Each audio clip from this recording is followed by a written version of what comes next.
പറഞ്ഞുകൊണ്ടാ, ഞാൻ വ്യക്തമായി കേട്ടില്ല, പേപ്പറിലൊന്നും വരില്ല ചില കാര്യങ്ങൾ. എന്തേന്ന്, അവന്റെ ഒരു സുഹൃത്ത് ഗൾഫിലാ, 10 കൊല്ലായി ഗൾഫിലാ. എല്ലാ 2 മാസം കൂടുമ്പോൾ നാട്ടിൽ വരും. പെണ്ണ് കെട്ടിയിട്ടില്ല. സുമുഖനും സുന്ദരനുമായൊരു ചെറുപ്പക്കാരൻ, വിവരം വിദ്യാഭ്യാസമുള്ള നല്ല തറവാടിത്തുള്ള ഒരു കുടുംബം, അവനൊരു പെണ്ണ് വേണം. ഓനെ പല പ്രാവശ്യം വന്നു അന്വേഷിച്ചിട്ടും കിട്ടാത്തത് എന്തുകൊണ്ട്? 1 മാസം ലീവുള്ളൂ. അത്തരം ഒരു പെൺകുട്ടിനെ വേണം. അങ്ങനെ 5ാമത്തെ വരവിൽ അവന് കിട്ടി, ഒരു സുന്ദരിയായ ഒരു പെണ്ണിനെ അവന് കിട്ടി. അവൻ കല്യാണം കഴിച്ചു. ആളുകൾ പറയാൻ തുടങ്ങി, എന്തൊരു ചേർച്ച.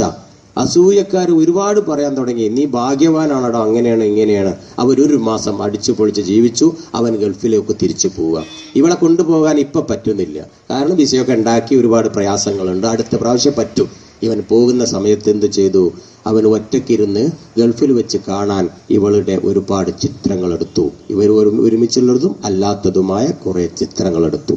അവന്റെ സ്വന്തം മൊബൈലിൽ അത് പകർത്തി അവൻ സ്വകാര്യമായി അത് സൂക്ഷിച്ചു. അവന് നേരെ ഗൾഫിലേക്ക് പോയി. തന്റെ സുഹൃത്തുക്കൾ കാത്തിരിക്കണം ഭാര്യയുടെ സമ്മാനങ്ങളുമായി. എന്ത് സമ്മാനം? അവനുണ്ടാക്കിയ പലഹാരങ്ങൾ. അങ്ങനെ സാധാരണ ഗൾഫിലൊക്കെ പോകുമ്പോൾ ഭാര്യ ഉണ്ടാക്കിയ പലഹാരം കൊണ്ടുപോകും. ഞാനൊരു 5-8 കൊല്ലം ഗൾഫിൽ ജോലി ചെയ്താണ്. ആ പലഹാരപ്പൊതിയും കാത്ത് തന്നെ 4-5 സഹോദരങ്ങൾ തന്റെ റൂമിലേക്ക് എത്തി. അവൻ ചോദിച്ചു, എവിടെയാണ് എന്റെ ഭാര്യയുടെ സമ്മാനം? മോനെ, ഞാനൊന്ന് കുളിക്കട്ടട, യാത്ര ചെയ്തു വരിക, എനിക്ക് തരാ, പെട്ടി തയിരിക്കുന്ന. അവൻ ബാത്റൂമിലേക്ക് കയറി. ബാത്റൂമിൽ കയറുമ്പോൾ ഈ മൊബൈൽ എവിടെ വെക്കല്? പുറത്ത് ഓപ്പണായ ടേബിളിൽ വെച്ചു. അവൻ ബാത്റൂമിൽ കയറി കുളിച്ചുകൊണ്ടിരിക്കുമ്പം ഈ സഹോദരങ്ങൾ ആ ഫോൺ എടുത്തു. സ്വാഭാവികമാണ്, സുഹൃത്തുക്കൾ ഇതവൻ ഫോണൊക്കെ എടുക്കാൻ സാധ്യതയുണ്ട്, എടുക്കും. എന്നിട്ട് ഓരോ മെനുവിലൂടെ ഒന്ന് കണ്ണോടിച്ചപ്പം അതാ കാണുന്നു പല ചിത്രങ്ങളും. അവർ ഞെട്ടിത്തെരിച്ചു പോയി. ഭാര്യയെ ഇവർക്ക് അറിഞ്ഞുകൂടാ. ഒരിക്കലും ഇവൻ സ്വന്തം ഭാര്യയുടെ ഫോട്ടോ ഇങ്ങനെ എടുക്കില്ല എന്ന് തെറ്റിദ്ധരിച്ച് ഇവർ ഇത് ഏതോ കാമുകിയോ മതിൽ ചാടിയതായിരിക്കും എന്റെ സുഹൃത്ത് എന്ന് മനസ്സിലാക്കി കേസിന്റെ ലൈന് പോയത്. പിന്നെ അങ്ങനെയാ, അതെടുത്തു അവരങ്ങ് ഷെയർ ചെയ്തു. ഓരോ വ്യക്തിക്കും പല ആളുകൾക്കും അത് അയച്ചു കൊടുത്തു. 1 മിനിറ്റ് കൊണ്ട് 10 കോടിയിലധികം ആളുകളുടെ കയ്യിലേക്ക് അത് എത്തുമെന്ന് നേരത്തെ പറഞ്ഞു വെച്ചിട്ടുണ്ടല്ലോ. ഇനി അത് ആവർത്തിക്കേണ്ട ആവശ്യമില്ല, തീർന്നില്ല. അതിന്റെ ഒരു കോപ്പി ഈ പെൺകുട്ടിയുടെ ആങ്ങളയുടെ കയ്യിലും ബ്രദറിന്റെ കയ്യിലും വന്നു. കിട്ടിയ ഉടനെ തന്നെ ആ ബ്രദർ നേരെ അളിയനെ വിളിക്കുക, അളിയ, ഞാൻ എന്താ ഈ കാണുന്നത്? എന്ത് പോക്കിരിത്തരമാണോ താൻ ഈ ചെയ്തിട്ടുള്ളത് എന്ന് പറഞ്ഞ് വിളിച്ചപ്പം ബാത്റൂമിൽ നിന്നും ഇറങ്ങി വന്ന ആദ്യമായി ഫോണെടുത്ത് ചെവിയിൽ വെച്ച കേൾക്കുമ്പോൾ ഇതാ കേൾക്കുന്നത്. അവൻ ഞെട്ടിത്തെരിച്ചു പോയി. എങ്ങനെ ഇത് പോയി? ഈ സുഹൃത്തുക്കളാണെന്നത് പോലും അവൻ അറിഞ്ഞില്ല. അവൻ ബോധം നഷ്ടപ്പെട്ട് തറയിൽ വീണപ്പോൾ അവർ അടുക്കളയിൽ പോയി പച്ചവെള്ളം എടുത്ത് ഇവന് കൊടുത്തിട്ട് പറയും, സഹോദരൻ നീ മിണ്ടാതിരിക്കുക, സമാധാനപ്പെടുക, എന്താ എന്റെ പ്രശ്നം? മിണ്ടുന്നില്ല, നാക്ക് പുറത്തേക്ക് വരുന്നില്ല, കയ്യും കാലും മറിച്ചുപോയി. അങ്ങനെ ഇരിക്കുകയാണ് അവൻ. ആ സമയത്ത് അതാ മറ്റൊരു കോള്, പ്രിയപ്പെട്ട പിതാവിന്റെ കോള് വരുന്നു. ഈ പയ്യന്റെ പാപ്പയുടെ കോള് വരുന്നു. ആ കോള് സഹിച്ചുകൊണ്ട് പിടിച്ചു നിന്നുകൊണ്ട് ചെവിയിൽ വെച്ച് ഹലോ എന്ന് പറഞ്ഞതും കേട്ട വാർത്ത, മോനെ എന്റെ ഭാര്യ ഇന്ന് തൂങ്ങി മരിച്ചോടാ. കാരണം പെണ്ണിന്റെ ഫോണിലേക്കും അതിന്റെ ഒരു കോപ്പി വന്നത്രേ. ഒരൊറ്റ മിനിറ്റ് കൊണ്ട് 10 കോടിയിലധികം ചിത്രങ്ങൾ പ്രചരിപ്പിക്കാൻ ഇന്ന് വാട്സപ്പിലൂടെ, ഫേസ്ബുക്കിലൂടെ, ഇന്റർനെറ്റിലൂടെ, യൂട്യൂബിലൂടെ സാധിക്കുമെന്ന സാങ്കേതിക വിദ്യ എന്തേ അവരാരും മറന്നുപോയോ?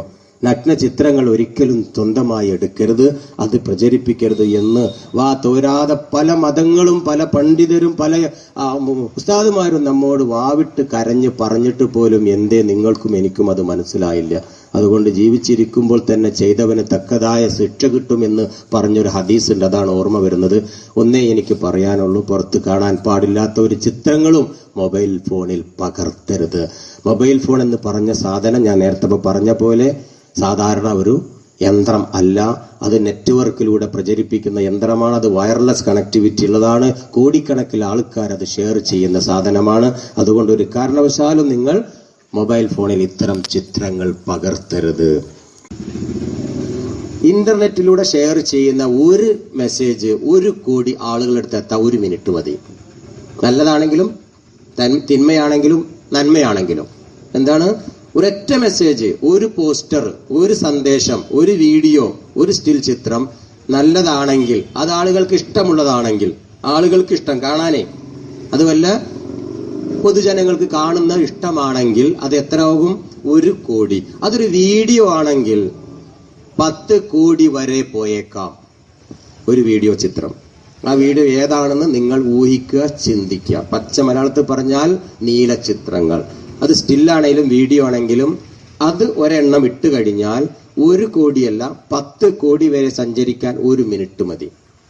അപ്പം ഒരാളെ പറ്റിയില്ലാത്തതോ അല്ലെങ്കിൽ അവന് ഇഷ്ടമില്ലാത്തതോ മറ്റൊരാളെ രത്നചിത്രമോ നമ്മളൊന്ന് ഷെയർ ചെയ്താൽ എന്റെ ഇടത്തെ തോളിലെ മലക്ക് എഴുതി വെക്കും ഇവൻ 10 കോടി തിന്മ ചെയ്തു. ഒന്നേ ചെയ്തിട്ടുള്ളൂ, മലക്ക് ഗുണിച്ചു. മലക്കിനെ ഇനി കണക്ക് പഠിക്കാനൊന്നും പോണ്ടെന്നാണ് ഉസ്താദുമാർ പറഞ്ഞത്.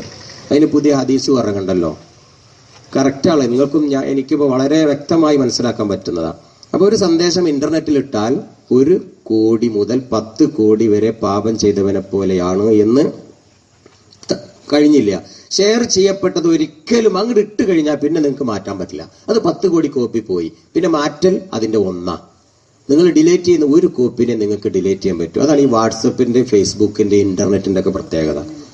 ഒരു മെയിൽ ബോക്സിൽ ഇടുകയാണെങ്കിൽ അത് ഒന്നേ നേരെ മെയിൽ ബോക്സിലല്ല, പബ്ലിക് പ്ലേസിൽ പൂരപ്പറമ്പിലാണ് നമ്മൾ ചെയ്യുന്നത്. കോടിക്കണക്കിന് ആൾക്കാർ വന്ന് വിസിറ്റ് ചെയ്തത് എടുത്തിട്ട് പോവാണ്. അതാണ് ഇന്റർനെറ്റ്.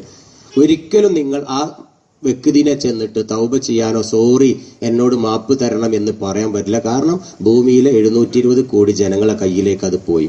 അവരെടുത്തൊക്കെ പോയിട്ട് നമുക്ക് മാപ്പ് പറയാൻ പറ്റുമോ? അങ്ങനെയാണ് ഈബത്ത് എന്നൊരു തെറ്റ് ചെയ്താൽ ആ വ്യക്തിന്റെ അടുത്ത് പോയിട്ട് മാപ്പപേക്ഷിക്കണം എന്നാണ് ഉസ്താദുമാരൊക്കെ പറഞ്ഞിട്ട്. എനിക്ക് അറിഞ്ഞൂടാ, ഞാൻ പണ്ഡിതനല്ല, ഞാൻ അങ്ങനത്തെ ദീനോട്ട് കൂടുതൽ പഠിച്ചിട്ടുമില്ല. പക്ഷെ കേട്ടതാണ്, നിങ്ങളൊക്കെ കേട്ട പോലെ കേട്ടതാണ്. അത് ഏത് മതവിശ്വാസിയാണെങ്കിലും ഇത് മനസ്സിലാക്കാൻ പറ്റുന്ന. അപ്പൊ ഇത്തരം മാരകമായൊരു തെറ്റാണ് ഇഷ്ടമില്ലാത്തൊരു വാട്സപ്പിൽ ഇട്ടാൽ എന്ന് സാധാരണക്കാർക്ക് മനസ്സിലാക്കാനാണ് ഇത് പറഞ്ഞത്. ഇതുമായി ബന്ധപ്പെട്ട് ഈ അടുത്ത് നമ്മുടെ സ്ഥലം പറയില്ല, ക്ലാസ് ഇതുപോലെ കഴിഞ്ഞ് ഞാൻ പുറത്ത് കയറി ഒരു സഹോദരൻ എന്നെ തോളി പിടിച്ച് പറഞ്ഞ് നിങ്ങൾ കേട്ടില്ലേന്ന് വെച്ചു. എന്തേന്ന് വെച്ചു, ഇപ്പൊ ഇവിടെ സംഭവിച്ചത്